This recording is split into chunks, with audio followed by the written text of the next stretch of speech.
Hello all, welcome to dream MPSC। आज आपल्याला इकॉनॉमिक्समधील पंचवार्षिक योजना यावरती जे PYQ आहेत, जुने प्रश्न विचारलेले ते पाहायचे आहेत। तर 2011 STI मधील हा प्रश्न आहे। अशाच प्रकारचे प्रश्न आपल्याला पाहायचे आहेत। तर व्हिडिओ शेवटपर्यंत पहा, म्हणजे तुम्हाला कोणते सब टॉपिक्स करणं महत्त्वाचं आहे, राज्यसेवा पूर्व आणि येणाऱ्या कंबाईन पूर्वसाठी त्याची आयडिया येईल आणि त्यावरून तुम्हाला तुमची अभ्यासाची दिशा योग्य आहे की नाही हे लक्षात येईल। तर पहिला प्रश्न पहा, डॅश डॅश डॅश रोजी राष्ट्रीय विकास समिती NDC कडून 10व्या पंचवार्षिक योजनेस संमती किंवा मंजुरी देण्यात आली। ऑप्शन आहेत 21 डिसेंबर 2002, 31 डिसेंबर 2002, 21 जानेवारी 2002, 31 जानेवारी 2003 आणि याचं आन्सर जे आहे ते आहे ऑप्शन नंबर 1, 21 डिसेंबर 2002 रोजी 10व्या पंचवार्षिक योजनेला मंजुरी देण्यात आलेली आहे। पंचवार्षिक योजना या टॉपिकवरती दरवर्षी आयोग एक ना एक प्रश्न विचारतच, त्यामुळे तुम्हाला सगळ्याच्या सगळ्या पंचवार्षिक योजना करणं महत्त्वाचं आहे। त्यामध्ये राबवल्या गेलेले जे काही महत्त्वाची जे काही कॉन्सेप्ट असतील, म्हणजे धोरणे असतील किंवा काही विकास कामे असतील, कुठल्या त्यामध्ये उद्दिष्ट काय आहेत किंवा कोणतं त्याचं म्हणजे कोणत्या प्रतिमानानुसार ते आहे, तर हे सगळं पाहणं महत्त्वाचं आहे। आणि त्याची आयडिया तुम्हाला PYQ वरूनच येईल की तुम्हाला नेमकं त्या योजनांमधलं काय वाचायचं आहे आणि त्यासाठीच तुम्हाला योजना हा टॉपिक करणे महत्त्वाचं आहे। ओके, त्याच्यानंतरचा प्रश्न पाहूया आपण। भारताच्या 10व्या पंचवार्षिक योजनेनुसार 2002 ते 2007 शेती क्षेत्रांमधून अजूनही %, रोजगार निर्मिती होते। ऑप्शन आहेत 50.3, 40.4, 45 आणि 58.4। याचं सुद्धा आन्सर आहे ऑप्शन नंबर 1, 50.3% रोजगार निर्मिती होते 10व्या पंचवार्षिक योजनेनुसार।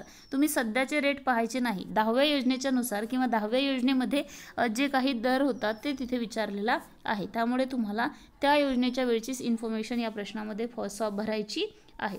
त्यानंतरचा प्रश्न पाहूया, 11व्या योजनेअंतर्गत किती अतिरिक्त रोजगार संधी उपलब्ध करण्याचे लक्ष्य निर्धारित करण्यात आले होते? पहिला आहे 50 मिलियन 5 कोटी, दुसरा आहे 58 मिलियन, 60 मिलियन आणि 45 मिलियन। तर याचं जे आन्सर आहे ते आहे ऑप्शन नंबर 2, 58 मिलियनचं लक्ष्य निर्धारित करण्यात आलेलं होतं 11व्या योजनेच्या अंतर्गत। तर तुम्हाला आता लक्षात आलं असेल या आपल्या पाहिलेल्या प्रश्नांवरून की तुम्हाला पहिल्या प्रश्नामध्ये काय विचारलेलं आहे, मंजुरी कधी दिली, त्यानंतर विचारलेलं आहे की शेती क्षेत्राचं रोजगार निर्मितीचं किती टक्केवारी आहे ते विचारलं गेलं आहे, त्यानंतर रोजगार संधीचं लक्ष्य निर्धारित करण्यासाठी किती लक्ष्य निर्धारित केलेलं आहे ते विचारलेलं आहे। मग यावरून तुम्हाला योजनांमधलं काय काय लक्षात ठेवायचं आहे याची एक ओव्हरऑल आयडिया येणार आहे।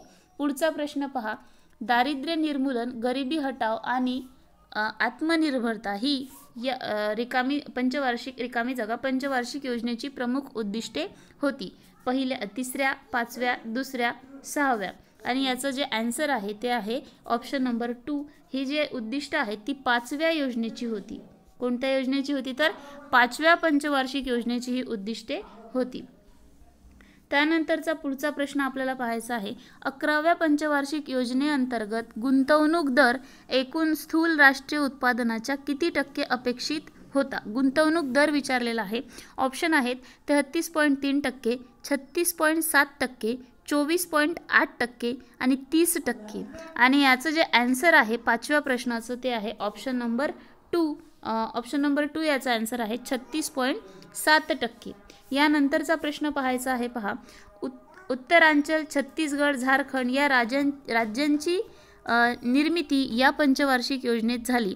ऑप्शन आहे 9व्या, 7व्या, 8व्या आणि चौथा आहे वरीलपैकी नाही।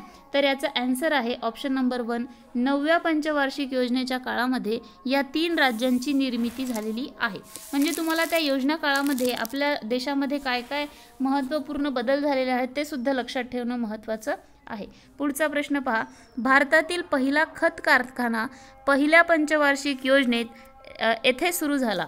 ऑप्शन आहेत भंटिका, सिंद्री, कोची आणि हाजिरा आणि याचं जे आन्सर आहे ते सिंद्री. हे तर तुम्हाला पाहिलं लक्षात यायला पाहिजे. असे जे क्वेश्चन आहेत ते इझी आहेत. खरं तर हे सगळेच प्रश्न इझी आहेत आणि हे आयोग हे जे आहे ते 2011चे प्रश्न आहेत.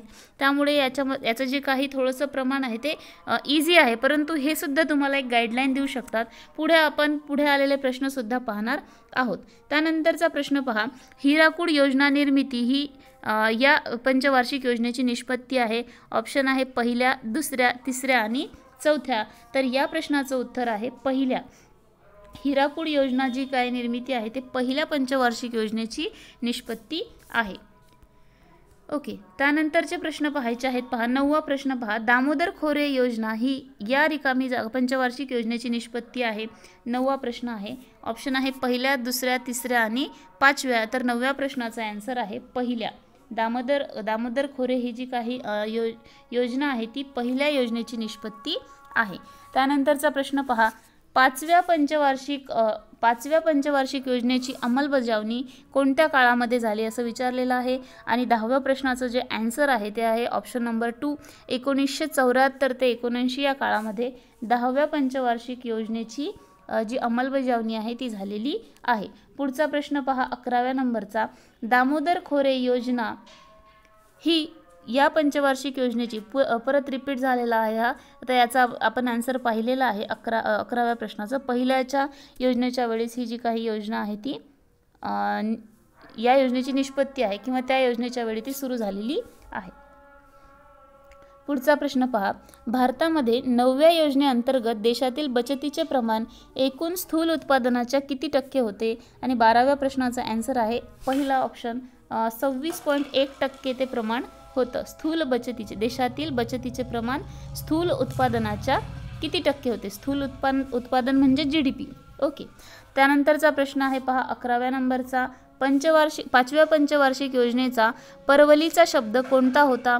आणि त्याचं आन्सर आहे 13व्या प्रश्नाचं गरिबी हटाव. 5व्या पंचवार्षिक योजनेचा परवलीचा शब्द हा गरिबी हटाव हा होता. ओके, त्यानंतरचा प्रश्न आहे, दुसऱ्या पंचवार्षिक योजनेची अंमलबजावणी पूर्णतः होऊ शकली नाही याचे कारण काय आहे.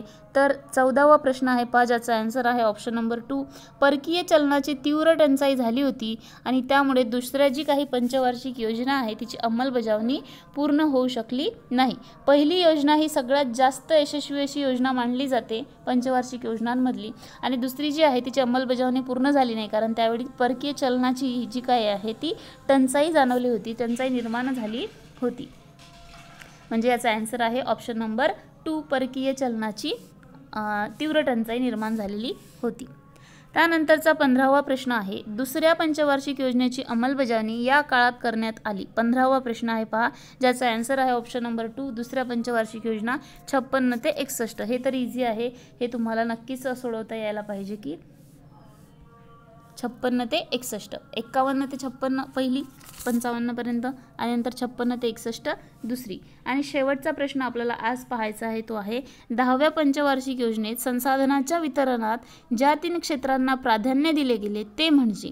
आता अशा प्रकारचे प्रश्न विचारले जातात, शेती व ग्रामीण विकास, वाहतूक व दळणवळण, ऊर्जा आणि सामाजिक सेवा. यामधले आपल्याला ऑप्शन पाहायचा आहे आणि 16व्या प्रश्नाचा ऑप्शन नंबर 2 हे उत्तर आहे. ऑप्शन नंबर 2 ब,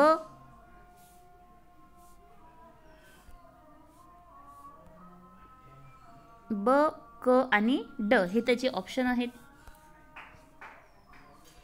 ओके, पहा ब म्हणजे वाहतूक आणि दळणवळण हे एक आहे. त्यानंतर दुसरं आहे क म्हणजे ऊर्जा आणि तिसरं आहे ड म्हणजे सामाजिक सेवा. पहिल्या पंचवार्षिक योजनेच्या काळामध्ये शेती क्षेत्रावरती जास्त भर देण्यात आला होता, परंतु दुसरी जी काही पंचवार्षिक योजना आहे या काळामध्ये शेती क्षेत्रावरचं जे काही लक्ष आहे ते कमी केलं गेलं आणि जे काही उद्योग क्षेत्र आहे त्याकडे लक्ष वळवण्यात आलेलं होतं आणि यामध्ये या 3 क्षेत्रांना प्राधान्य दिलं गेलेलं होतं. 10व्या पंचवार्षिक योजनेमध्ये सुद्धा, दुसऱ्या पंचवार्षिक योजनेमध्ये सुद्धा जे औद्योगिक क्षेत्र आहे तिकडे लक्ष वळवण्यात आलेलं होतं. परंतु आपल्याला इथे 10व्या पंचवार्षिक योजनेत विचारलेलं आहे आणि 10व्या पंचवार्षिक योजनेच्या वेळचे 3 जे काही क्षेत्र आहेत ज्यांना प्राधान्य दिलं होतं ते आहे वाहतूक व दळणवळण, सामाजिक सेवा आणि ऊर्जा. तर अशा प्रकारे आपण हे प्रश्न पाहिलेले आहेत. या प्रश्नांवरून तुम्हाला एक आयडिया येईल की कशा प्रकारे तुम्ही अभ्यास करायला पाहिजे आणि कोणते कोणते सब टॉपिक्स तुमचे कव्हर व्हायला पाहिजेत. व्हिडिओ आवडला असल्यास नक्की शेअर करा आणि चॅनलवरती नवीन असाल तर सबस्क्राईब करा. Thank you so much for watching.